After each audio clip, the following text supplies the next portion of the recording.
방탄소년단 정국입니다. Party party yeah. 안녕하세요. 저는 방탄소년단 현금 막내 정국입니다. 알았어 엄마.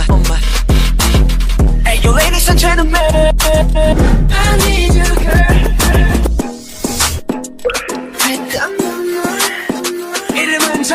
이름은 정국. Night apple is poison apple. You are the cause I know you for me. के बाद जमन ready होने के लिए चली जाती है। वो सबसे पहले नयान को रेडी कर देती है, उसके बाद वो खुद रेडी होकर नीचे आती है।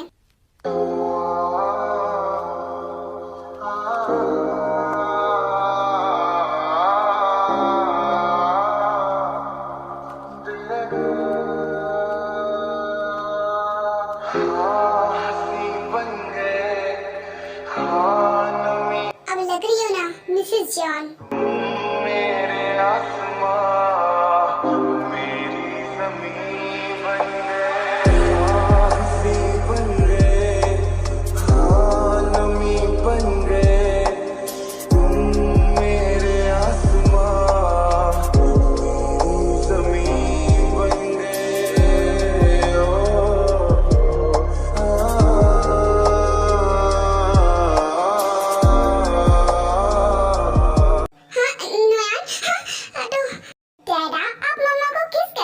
लेकिन मम्मा ने तो पुश कर दिया। मेरे ख्याल से हमें चलना चाहिए। वो क्या ना, वरना हम लेट हो जाएंगे। सब हमारा इंतजार कर रहे होंगे, है ना जंकुक? हमें चलना चाहिए ना? हाँ क्यों नहीं, तुमने सही कहा। अगर हम अभी नहीं निकले तो लेट हो जाएंगे। चलो बेटा हम चलते हैं। उसके बाद नयान की बात को टालते हुए सभी चल जाते हैं वेडिंग हॉल।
मेरा नाम तो नयान है और वो रही मेरी मम्मा और वो रहे मेरे डैडा।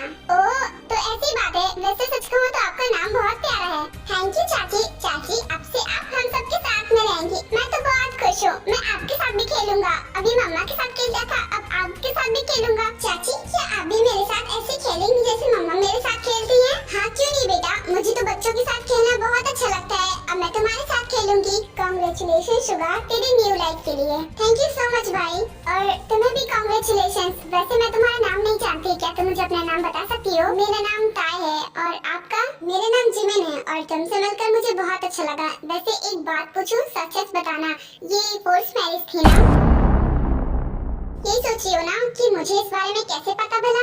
वो क्या है ना, मैं तुम्हारा फेस देखकर बता सकती हूँ कि तुमने शादी फोर्सफुली की है, किसी मजबूरी में। आपने बिल्कुल सही कहा, मैंने शादी अपनी मर्जी से नहीं की है। मुझे धमकाया गया है, मेरे मॉम डैड को किडनैप कर लिया गया है। उन्होंने कहा है कि जब तक मैं शादी नहीं करूँगी वो मेरे मॉम डैड को नहीं छोड़ेंगे और इसलिए मुझे मजबूरी में आकर ये शादी करनी पड़ी, जबकि मैं ये शादी बिल्कुल नहीं करना चाहती थी।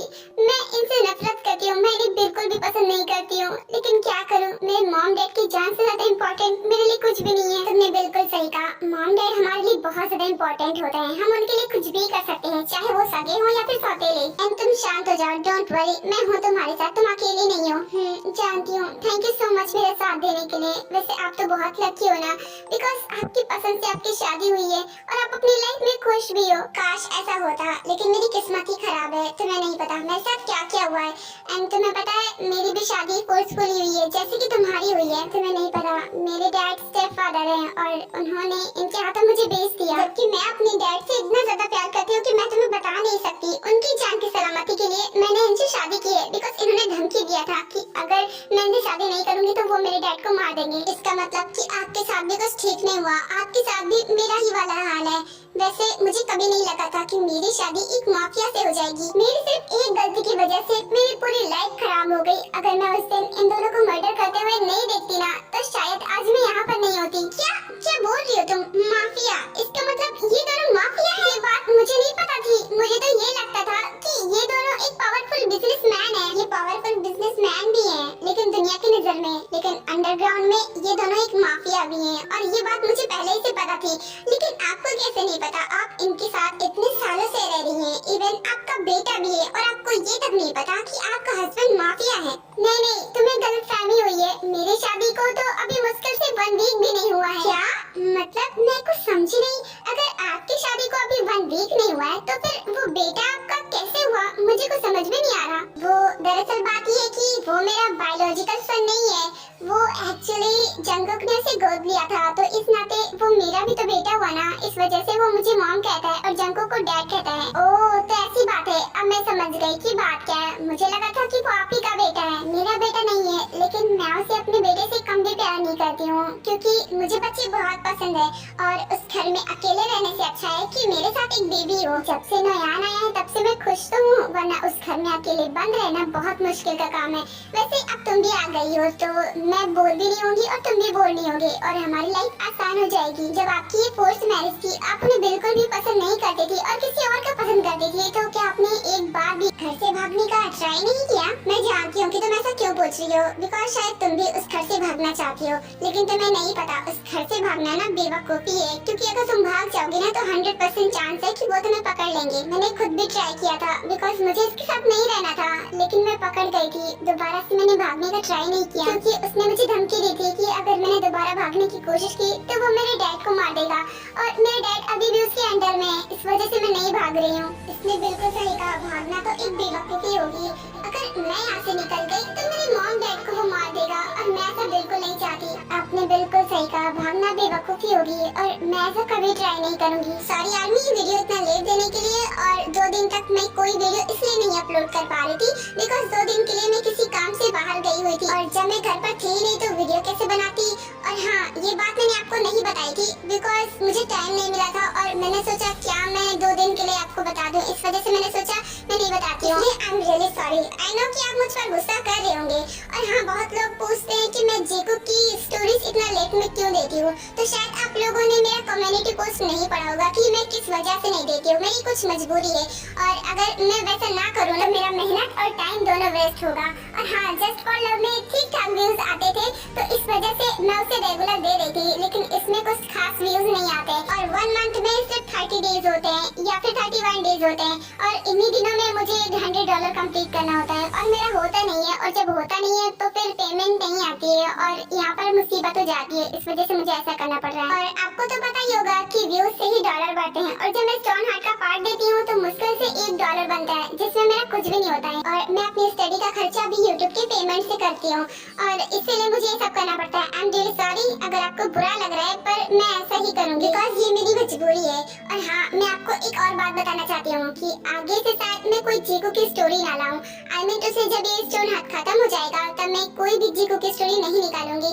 हाँ, हमेशा के लिए नहीं बंद कर रही हूँ, लेकिन कभी कदार 1 शॉट या फिर मूवी दे दिया करूंगी, लेकिन ऐसे रेगुलर वाले पार्ट्स वाले स्टोरी नहीं लाऊंगी। I am really sorry. अगर आप मेरी मजबूरी समझ सकते हैं ना, तो आप मेरा साथ नहीं नहीं छोड़ेंगे। और अगर आप मेरी मजबूरी नहीं समझ पा रहे, आपको मैं सेल्फिश लग रही हूँ, तो आपको जो करना है वो करिए। मैं किसी को भी प्रेशराइज नहीं करूंगी कि वो मेरे चैनल पर जबरदस्ती बना रहे। अगर उसका मन है तो रहे, अगर वो नहीं चाहता है, जबरदस्ती रह रहा है, तो मैं उसे फोर्स भी नहीं करूंगी। और ये सारी बातें बताना आपको बहुत ज्यादा जरूरी था, वरना अगर मैं अचानक से सब बंद कर देती तो आप हजारों सवाल पूछते, इसलिए मुझे बताना पड़ा। डैडा, चाची और मम्मा क्या बातें कर रहे हैं? मुझे तो कुछ सुनाई नहीं दे रहा है, क्या मैं उनकी बातें सुनूं? नो बेटा, ऐसा बिल्कुल मत करना, ये गलत बात होती है। और वैसे मुझे पता है तुम्हारी चाची और मम्मा क्या बातें कर रही है। उनके से बात करने का कोई फायदा नहीं है, तो उन्हें जितनी बातें करनी है ना कर लेने दो। हाँ, ये तो वही अंकल है जो आज हमारे घर पर आए थे। कौन से अंकल बेटा, किसकी बातें कर रहे हो तुम? वो डैडा, वो अंकल आपको दिख रहे हैं, वो अंकल मम्मा के दोस्त हैं और आज मम्मा से मिलने के लिए भी आए थे। लेकिन वो ना मुझे बिल्कुल भी अच्छे नहीं लगे,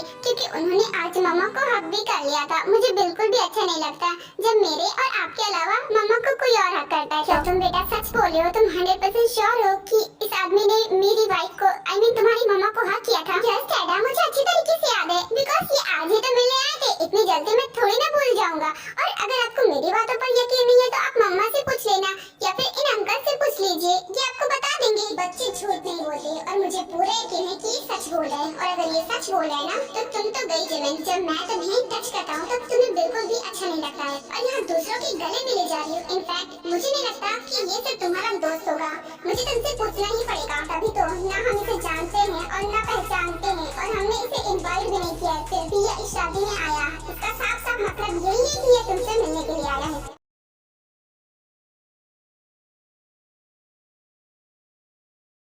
जिमिन जब जॉनशो की तरफ देखती है तो देखती है कि जॉनशो उसे हाथ से इशारा कर रहा था अकेले में मिलने के लिए। हाँ, पहली बात तो ये जॉनशो यहाँ पर कर क्या रहा है? वो कैसे आया और क्यों आया है? और मुझे अकेले में मिलने के लिए क्यों बुलाया? जबकि मैंने इससे पहले ही बोल दिया है कि मुझे इससे कोई बात नहीं करनी, फिर भी ये मुझे मिलने के लिए बुला रहा है। जाऊँ क्या? लेकिन यहाँ पर तो जंगकुक है, अगर उसने मुझे ऐसे देख लिया तो उसका गुस्सा तो 7वें आसमान पर पहुँच जाएगा। लेकिन अगर नहीं गई तो मुझे कैसे पता चलेगा कि वो मुझसे क्या बात करना चाहता है? शायद कोई इम्पोर्टेंट बात हो सकती है, बिकॉज मैंने उसे मना किया था, फिर भी वो मुझे बुला रहा है, तो शायद कोई इम्पोर्टेंट बात होगी। फिर जिमिन जंगकुक की तरफ देखती है तो देखती है कि जंगकुक अपने गेस्ट से बातें कर रहा था। तो अपने गेस्ट से बातें कर रहा है, इसका मतलब मेरे पास अच्छा चांस है, मैं जा सकती हूँ। ये मुझे देख भी नहीं पाएगा, उससे पहले ही मैं वापस आ जाऊंगी। लाइक क्या तुम थोड़ी देर नोयान के साथ बातें कर सकती हो? वो क्या ना, मुझे कुछ जरूरी काम है, मैं बस अभी आई। व्हाई नॉट जिमिन, तुम जा सकती हो, मैं नोयान का ख्याल रखूंगी और वैसे भी मुझे उससे कुछ बातें करनी थी। Okay, thank you so much. तो मैं चलती हूँ, तुम नोयान का ख्याल रखना। उसके बाद जिमिन वहाँ से चली जाती है और टाई नोयान से बातें करने लगती है। लेकिन जंगकुक ये सब देख रहा था कि जिमिन क्या कर रही है। वो बस नाटक कर रहा था गेस्ट से बातें करने की। इसका मतलब मेरा शक सही निकला, वो तुम्हारा फ्रेंड नहीं है, वो जरूर तुम्हारा बॉयफ्रेंड है, क्योंकि अगर फ्रेंड होता तो ऐसे छिपके छिपाते नहीं मिलती। कोई बात नहीं जिमिन, तुम्हें जितना मिलना है अपने बॉयफ्रेंड से मिल लो, मैं तुम्हें नहीं रोकूंगा। लेकिन आज रात की रात तुम्हारे लिए बहुत खतरनाक होगी, बिकॉज क्या है ना कि तुम मुझे अभी ठीक से जान ही नहीं हो, और आज रात तुम मुझे ठीक से जान जाओगी। शायद ये वही लड़का है जिसके बारे में जिमिन बात कर रही थी और जिसके बारे में मुझे इंफॉर्मेशन नहीं मिली थी। लेकिन मुझे नहीं लगा था कि शादी के बाद भी मुझे इतनी ज्यादा प्रॉब्लम देगी, वरना मैं कहीं ना कहीं इसके बारे में जानकारी इकट्ठा कर ही लेता। लेकिन मुझे नहीं लगा था कि मेरी लापरवाही का ये नतीजा निकलेगा। बोलो, तुमने मुझे यूँ ऐसे इशारा करके क्यों बुलाया? अगर जरूरी बात नहीं होगी ना तो फिर देखना, और हाँ जो बोलना है जल्दी बोलो, वो कहना मेरे पास टाइम नहीं है। जरूरी बात है जिमिन, इसीलिए बुलाया है। तुम जानती हो ना कि मैं बिना वजह तुम्हें परेशान नहीं करता, और तुमने मुझे अपने घर में आने से मना किया था, इसलिए मैं तुम्हारे घर में तो नहीं जा सकता था, इसीलिए मैं तुमसे इस शादी में मिलने के लिए आया हूँ। और मुझे तुमसे ये कहना है कि मैं तुमसे बहुत ज्यादा प्यार करता हूँ और तुमने मुझसे प्यार करते हो, ये बात भी मुझे पता है। मिस्टर, शायद तुम्हें गलतफहमी हुई है, क्योंकि मैं तुमसे प्यार हरगिज नहीं करती हूँ। जिमिन, झूठ बोलना बंद करो, बिकॉज मैं तुम्हारे दिल की बात जानता हूँ। और हाँ, तुमने जो उस दिन मुझे किसी और के साथ में देखा ना, वो तुमने देखा तो सही है, लेकिन वो मेरी कुछ नहीं लगती। I mean, वो मेरी हाफ गर्लफ्रेंड है। तुम्हें तो पता ही होगा ना यूएस में हाफ गर्लफ्रेंड कितना नॉर्मल है। और जब मैं वहाँ पर पढ़ता था तो मुझे एक पार्टनर की जरूरत थी, इस वजह से मैंने उसे अपनी हाफ गर्लफ्रेंड बनाया था। और मैंने उससे पहले ही बोल दिया था कि मैं किसी और से प्यार करता हूँ। इनफैक्ट वो लड़की भी किसी और से प्यार करती थी, लेकिन बस हम दोनों हाफ गर्लफ्रेंड थे। और जब मैं यहाँ पर आया तब मैंने उसे ब्रेकअप कर लिया और वो चली गई वापस, और मैं तुमसे प्यार करता हूँ यही बताने के लिए मैं तुम्हारे पास आया था। लेकिन तुम हो कि तुम मेरी बात सुनने को तैयार ही नहीं थी, तुम मेरी बात नहीं सुन रही थी। मुझे समझ में नहीं आ रहा था मैं क्या करूँ, और अब तुमने शादी कर लिया, अब मैं क्या करूँ मुझे खुद भी समझ में नहीं आ रहा है। मुझे बस तुम्हें पाना है, तुमसे प्यार करना है। खैर, ये थी तुम्हारी जरूरी बात। अब तुम्हारी जरूरी बात हो गई हो तो मुझे जाना है। वो क्या है ना, मेरा बेटा वेट कर रहा है और मेरा हस्बैंड भी। जिमिन, ये तुम क्या बोल रही हो? तुम्हारा बेटा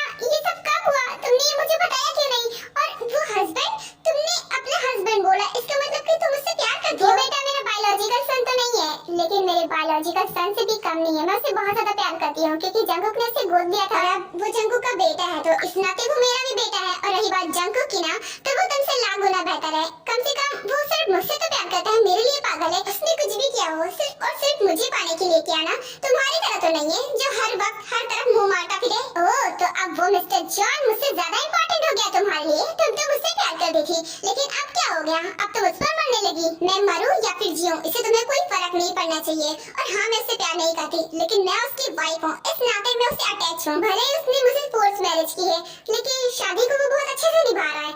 और मैं जानती हूँ कि अगर मैं उससे प्यार करूंगी, उसे समझाऊंगी, तो वो जरूर सही हो जाएगा। बस इसीलिए मुझे उससे और इस रिश्ते से कोई प्रॉब्लम नहीं है। मैं उसके साथ खुशी खुशी रह सकती हूँ। तुम अपना देख लो, और हाँ, आइंदा मुझे ऐसे बुलाना मत, और मेरा पीछा करने की तो कोशिश भी मत करना। तुम्हें जहाँ जाना है वहाँ जाओ। ओहो जिमिन, तुम कुछ ज्यादा इंटेलिजेंट हो, तुम्हें बहकाना इतना आसान नहीं है। खैर कोई बात नहीं, मैं अपनी पूरी कोशिश करता रहूंगा। और आज तुम जो इतना भाव खा रही हो, मुझे इतने नखरे दिखा रही हो ना, इन सब का बदला मैं चुन चुन कर लेकर ही रहूंगा। ओह, तो तुम फाइनली अपने आशिक से मिलकर वापस आ ही गई। काफी खुश लग रही हो उससे मिलकर। इसका मतलब कि ये है कि उससे मिलने के बाद तुम्हारी खुशी डबल हो गई है। लेकिन आज जब तुम मुझसे मिलोगी, तब तुम्हारी खुशी खत्म हो जाएगी।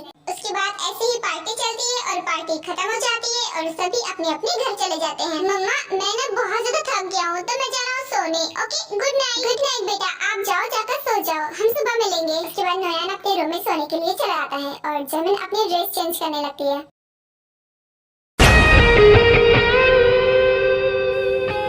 ख्वाहिश मेरी जिंदगी से कुछ और बाकी नहीं, खुमारी में तेरी सांसी